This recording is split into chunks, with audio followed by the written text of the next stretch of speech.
You are now watching The Manhattan Project by Andrew Halley and Will Steenkammer. The Manhattan Project was a vital U.S. military operation intended to counteract rapid advancements made by the Axis powers during World War II. The purposes of this presentation will be to inform you on the background information regarding the Manhattan Project, the causes for the creation of the Manhattan Project, the people involved with the Manhattan Project, and the outcomes of the Manhattan Project. The Manhattan Project was started in late 1941 and cost nearly $2 billion. The project was led by Robert Oppenheimer and employed over 120,000 Americans. The blueprints and operations were kept top secret. Research first began for the Manhattan Project at Columbia University, the University of Chicago, and the University of California, Berkeley. Nuclear facilities in Oak Ridge, Tennessee, Hanford, Washington, and Los Alamos, New Mexico were also constructed. After 4 years, American soldiers and civilians were tired of fighting, but the Japanese army refused to surrender. America had been firebombing Japanese cities, but Japan had an army of 2 million soldiers ready to counter American attacks. President Truman demanded that the Japanese surrender unconditionally, but the Japanese military refused his offer. President Truman was left with two options: invade Japan and risk American lives, or drop the atomic bomb. There were many important men and women involved in the operation. Most importantly was Robert Oppenheimer, who is also known as the father of the atomic bomb. He was the director of the Los Alamos laboratory. Two of the leading scientists were Enrico Fermi and Albert Einstein. Both men were geniuses and fled their respective countries, fleeing the Axis powers. The Axis would have exploited the two, forcing them to complete experiments which they did not agree with. They decided to aid the Allied powers, helping with the Manhattan Project. Another refugee was Qing Wu.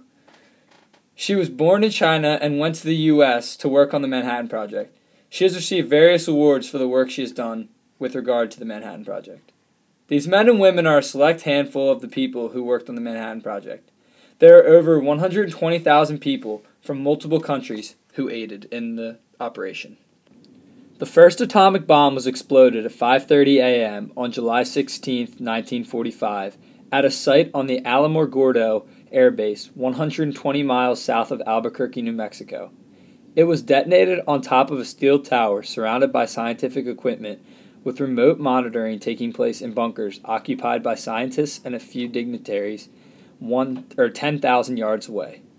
The explosion came as an intense light flash, a sudden wave of heat, and later a tremendous roar as the shockwave passed and echoed in the valley.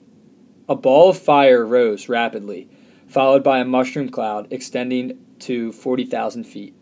The bomb generated an explosive power equivalent to 15,000 to 20,000 tons of TNT. General Douglas MacArthur and other high-ranking military commanders, Mike Harris, wanted to continue firebombing Japan and to launch a massive invasion.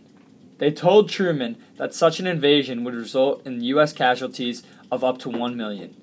In order to avoid such a high casualty rate, Truman decided to use the atomic bomb in the hopes of bringing the war to a quick end. Proponents of the A-bomb, such as James Burns, Truman's Secretary of State, believed that it would end the war and also put the U.S. in a dominant position after the war was over. Hiroshima, a large city of 350,000 people located 500 miles from Tokyo, was selected as the first target. After arriving at the U.S. base on the Pacific island of Tinian, the 9,000-pound uranium bomb was loaded onto a special B-29 bomber named Enola Gay, after the mother of its pilot, Colonel Paul Tibbets. The plane dropped the bomb known as Little Boy by parachute at 8:15 in the morning, and it exploded 2,000 feet above Hiroshima in a blast equal to 12 to 15,000 tons of TNT. It destroyed 5 square miles of the city. Hiroshima's complete destruction somewhat did not cause the Japanese to surrender. So on August 9th, an American pilot flew another B-29 bomber, Boxcar, to the city of Nagasaki, where the plutonium bomb, Fat Man, was dropped at 11:02 that morning. More powerful than the one used at Hiroshima, the bomb weighed nearly 10,000 pounds and was built to produce a 22-kiloton blast. The bomb destroyed more than 2.6 square miles of the city and immediately killed 40,000 people. Following the dropping of the second bomb, the Japanese Emperor Hirohito announced that the military would unconditionally surrender to U.S. forces. The detonation of these two never-before-seen bombs and their undeniable success in forcing the Japanese to surrender definitively proved the effectiveness of the Manhattan Project.